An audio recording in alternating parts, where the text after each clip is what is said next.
Hello YouTube and hello Renegades. This is Zach and I am going to be doing something different from my prior Ren videos. Up to this point I have pretty much only talked about his perspectives, like I've kind of given, feedback on his ideas and his music like Money Game and High Ren. I haven't really talked about his singing very much, and I am a singing teacher, so I should stay in my lane to some extent, I guess. I mean, I think people like some of my perspectives before, but let me tell you guys kind of what I actually do. You haven't actually heard me do vocal analysis. So this is going to be Ren and Chinchilla. It's chalk outlines. That's a video that was heavily requested, and people have been asking me, hey, can you actually talk about singing too? Because like we want to hear your perspectives. So yeah, I'll let you all know I'm here we go. Of course, I'm coming down with an illness. I've got some scratchy stuff in my throat, so I'm not at 100%. So I apologize if this video is like low energy or my voice sounds rough. I'm sorry. I can't do much about it. For those of you who watch my other Ren videos but have not seen me do vocal analysis, I know that a lot of Ren's music is about lyrics and about the ideas, but when I do a vocal analysis, I'm basically in like singing teacher mode. I'm not so much thinking about, what they're saying because I'm focusing on what the voice is doing. So now if something about the lyrics sticks out to me, I'll point it out, but if I miss some idea of the song, sorry, that's kind of not really what I'm trying to do here. I'm actually trying to talk about the singing in and of itself. So I'll turn on the closed captions. That way I can kind of follow along with the lyrics, but you're going to hear me talking mostly about the singing in this. So anyway, I hope you learned something, and we'll see what this is all about. Here we go.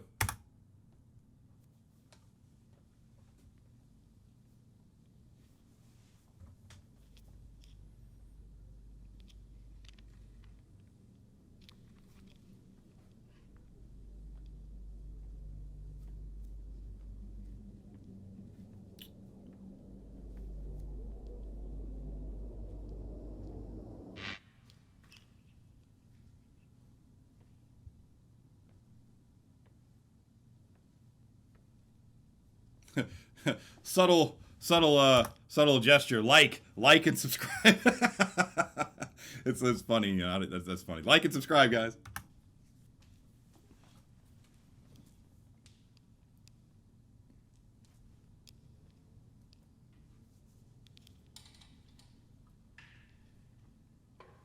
Ren's videos are always so interesting.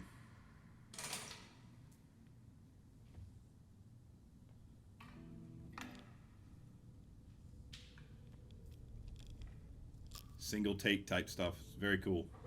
Very cool. I'm still here in this bed that I crawled in. I like how the room is creating the reverb. I like that. That's good. I hope that I'm someone else in the morning. So take this one, wash it down and you'll be fine. Then walk around in the floating chalk outline. So it goes, let it be.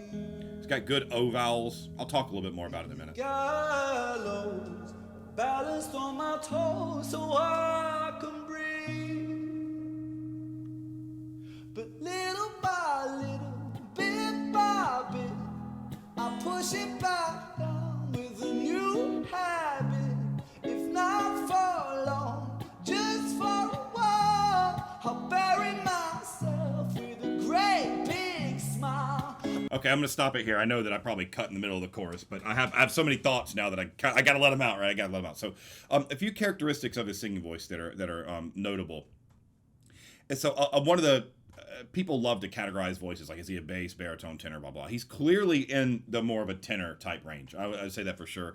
The tessitura is basically like the average range of the notes that are in a song or a piece. So like if I'm a bass baritone, so if you look at the standard bass baritone singing repertoire in opera, which is my background, you'll see that a lot of times we're singing like kind of low G to like C4 range, kind of like that. That's sort of where we sit. So that's the typical tessitura of bass baritone. Of course, we have extensions that go higher and lower and things like that. But his range so far very much sounds squarely in the tenor range. And I'm not going to sit here and say that he's like a Wagnerian Helden tenor or something like that. Like that's not the timbre that his voice creates. It's very much your traditional contemporary popular singer tenor.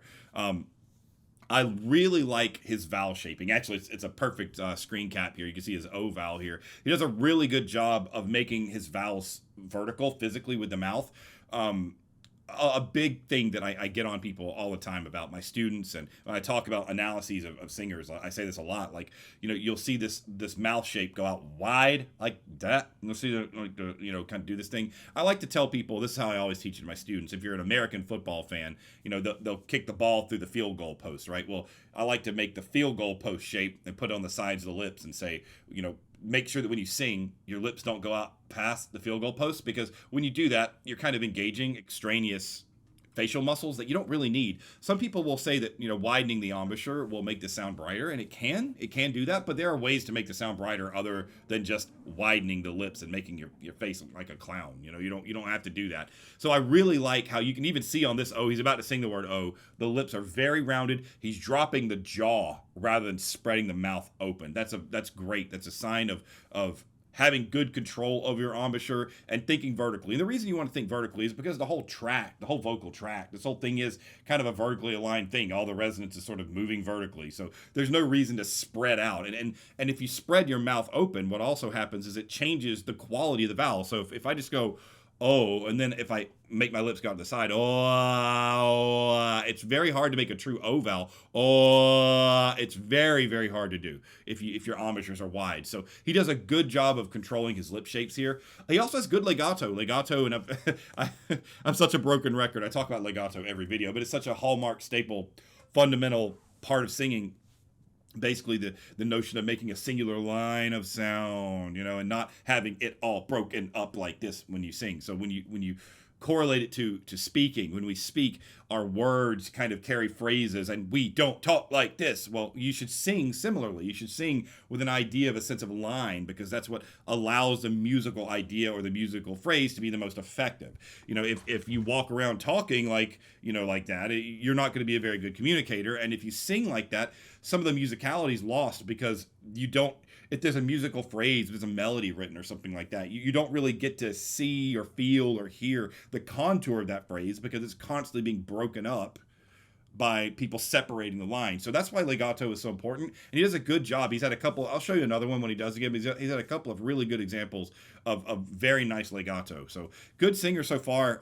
He has really good chord closure. He doesn't do a lot of the breathy stuff. The breathy stuff tends to, I'm not going to say it will injure your voice immediately, but doing a lot of breathy singing over time can cause the vocal folds to fatigue much more easily, because the vocal folds aren't fully closing. When you make a breathy sound, there's extra air passing through.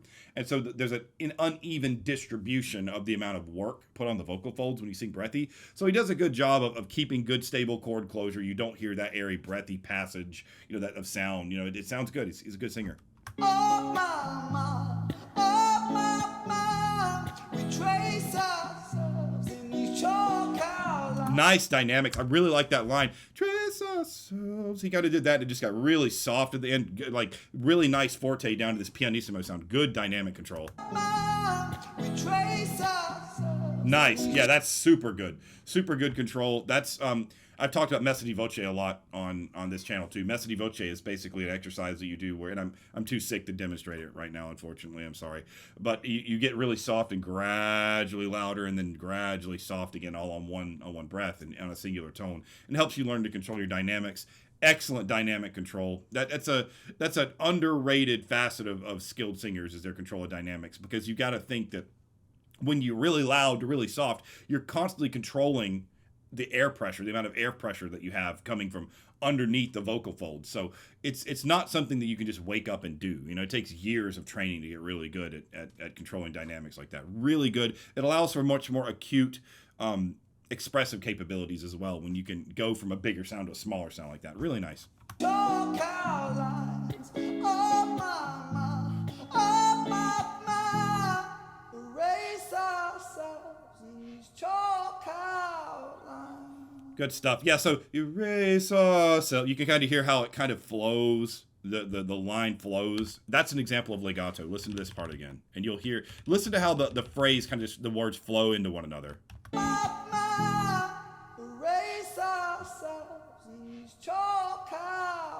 Yeah, everything is very linear, very flowy in the sound. Well, there's the breathy stuff. Uh-oh. I don't know who this is, so. Okay, that's gone. That's actually a really good teaching point. So a lot of people have the misconception that to sing soft, you've got to be breathy, but you don't. I can speak very softly down here like this. You can vocalize softly without being breathy. Now, some people will use the breathy sound as a method of expression, and I'm completely okay with that. My entire philosophy is, if you're going to do things that you know will fatigue the voice, you're going to do things that you know will wear you out or could cause problems down the line if you do it consistently. If you are aware of it and you're saying like this is a conscious artistic choice to do that, I'm fine with it. And as long as it's not a habit, if you come to me and you're breathy all the time, well, yeah, there's an issue there. That's something that we need to work on. If you're unable to make that breathiness go away and get this fuller, more closed vocal cord sound, that's a problem. That's something we need to work on. But when a singer demonstrates to me that they can do both, that they can make a little bit of the breathy sound, then go and get rid of it and go to the full sound, that's fine with me. But I also like to teach people that you don't have to be breathy to be soft. You just have to work on breath control. And I mean, that's way outside the scope of this video, but just to give you an idea, you do not have to sing breathy to sing soft. And so if you're going to sing breathy, make sure you're conscious of it, you're aware of it, and you're doing it as a conscious decision, and you limit the amount that you do it. Real quick, I hope you're enjoying this video, and if you are, please give it a like and subscribe. That will help me so much. Also, I do offer voice instruction. I'm a professional singing teacher, and I offer voice instruction through my Discord server, so I highly encourage you to join. That's where my entire community is. That's where all my students are. We do weekly vocal workshops. I do free vocal assessments for all incoming students, and it's just a really good place to be. I also do offer a Patreon if you want to kind of get a little bit more of a bird's eye view on the things I do, get early access to the videos and things like that. But yeah, please join my Discord server. I'd love to see you there. Hope you enjoy the video. Take this one, wash it down and you'll be fine. She has a very marketable voice.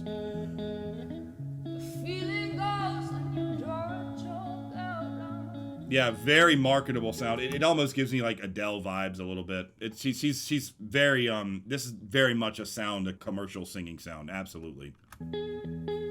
So it goes Good harmony. Okay, so harmony, when you sing harmony, it's very important that your vowels match, because if your vowels match, then the overtones within the vowels will match and you will blend better. If your vowels clash, the overtones will clash, and even if you're perfectly in tune, it still won't sound like a really locked in harmony. Their vowels lock in very well. On the O vowels, listen to the O vowels, you can hear that it locks in very well. Right here. Yeah, really nice. Really nice, really nice. Good stuff.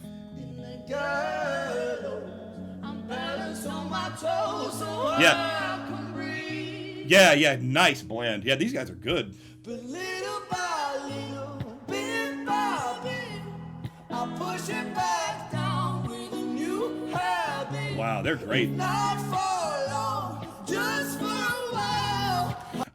Sorry. Myself with a great big smile. Oh, my. Okay, I'm gonna stop here. I got so much I want to say.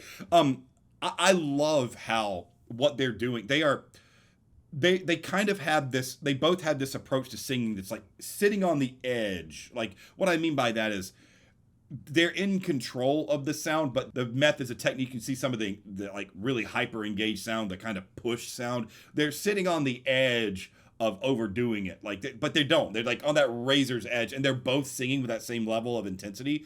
And you can tell that by kind of the way that the timbres come across. The timbres don't have particularly rounded qualities like you might hear in like classical music or opera. They're kind of slightly more on like the spinto or pushed kind of sound a little bit, but they're matching their vowels together so it harmonizes, and then the timbres that they're creating cause the blend to work really well. Like, so if Ren here were singing it, kind of under singing a little bit and keeping it kind of more safe vocally safe, and she were singing and Chinchilla were singing in the method using the timbre that she is, and kind of with that like really heightened engagement of sound, the blend wouldn't be there because the voices wouldn't sound balanced with each other. And so they're both kind of like teetering on the edge of like over singing, but they're not. And both of them doing that together, but still doing the fundamental elements of harmonization, like matching vowels, even and balanced rhythms, matching dynamics, matching timbres, all that. It just makes this really good ensemble sound. And you can always tell if an ensemble, like a harmony ensemble, is good, if the sound that they create together creates an effect that it's more voices than it actually is. So if you listen, it doesn't sound like 10 people, but you can hear when you listen to this, it sounds like 2 people, but their sound is bigger than just 2 people. And that's because you're hearing overtones develop between their harmonies. The overtone series is like pitches that occur above pitches. And so when you have people creating overtones, you're literally creating these high harmonic pitches that go above kind of what we could traditionally hear, but it creates the effect of the sound being bigger than it is. And so you can kind of hear that. You hear that? It sounds bigger. Like the sound is bigger, and it's something that's a little bit easier to articulate and to explain when you're in a live setting and you can have 2 people create an overtone. But as you learn about overtones, they become easier to hear. Like, I've used these guys as a reference before, but like Chanticleer, they did a reading of the piece Ave Maria by Franz Biebel, and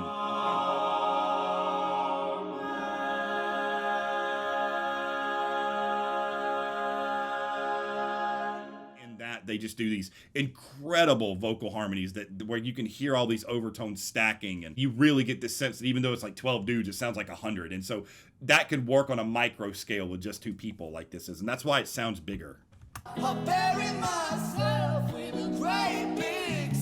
Yeah, nice. That little scoop. Yeah.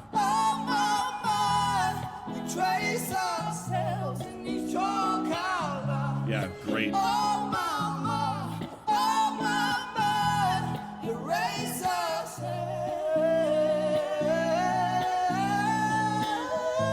Oh man, that's like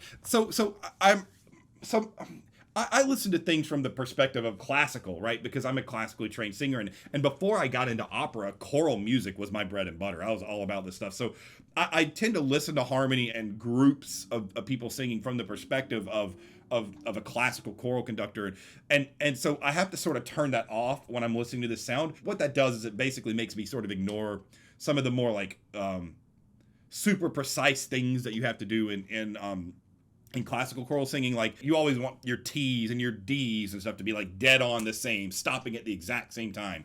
Super precise, right? But in this setting, that type of thing doesn't really matter as much. But where I'm going with this is that you still hear these elements of how choral ensembles will make themselves stay in sync with each other. Like, they did this little line down where they kind of just this like back and forth of up down with harmonies. It's beautiful. Like, I think it's right here. I hope this is the right spot. Hang on. This. And then what they do at the end of it is they both move into a higher register at the end of the phrase, so that you get a similar timbral effect when they let go of the note. So it gives it this effect of sound of where the voices are not in unison, because that means they're singing the same note, but they're in tandem with one another. The effects that both the voices are trying to create is aligned, and that is what creates a truly stellar ensemble of voices. This is killer. I mean, I didn't know what to expect going into this, but this is fantastic. I mean, I could nitpick all sorts of technical details all day about things, but that's not really what this is about. And that's what I really like about Ren's music, is that when I listen to this stuff, it kind of takes my brain. I can still analyze, but it kind of takes me outside of that. Like, okay, look at everything from the classical perspective, because the way that the way this music is expressed, it just, that the technique, like the super specific technique stuff, doesn't really matter, because the effect they're creating is kind of bigger than that, right? And I really like this. This is great. Really great. It's such a perfect day. Take it just in case. Take it just in case. I'm scared of being okay, 'cause all things change. All things change. It's such a perfect day. It's a beautiful shade. It's a beautiful shame. Yeah, the intonation's so good. Like, this is... Scared of being okay, 'cause all things change. And I love how they're using the hallway as their reverb to kind of create it sounds like they're in a concert hall, but that natural reverb is making the voices carry so much and making that blend like really stick together. I mean, this is great. I mean, this is really, I love this. This is so good. The quality of their voices together, it just meshes so well. And I'm sure that Ren, made that choice on purpose. Like, I'm sure that he chose her to sing this because of how well it blends together and how well their voices kind of mesh. It's terrific. But little by little, bit by bit, I'll push it back down with a new habit. If not for long, just for a while, I'll bury myself with a great big smile. Yeah. Oh my, we trace ourselves in these chalk outlines. Yeah, they're just locked in. I mean, this is just completely locked in. And I mean, yeah, they're looking at each other. That has a bigger effect than you would think. And I mean, this is kind of like an anecdotal thing, but like I was in a chamber ensemble when I was in college, and we did what was called a mixed formation. And in a mixed formation, we would have, it wouldn't just be sopranos, altos, tenors, basses, or soprano, alto, tenor, bass. It would be soprano, tenor, bass, soprano, alto, alto, bass. I mean, it was really based upon, like, my choir conductor, voice teacher, Dr. Hobbins. What he would do is he would listen to each voice in the ensemble individually and find which voices blended best naturally.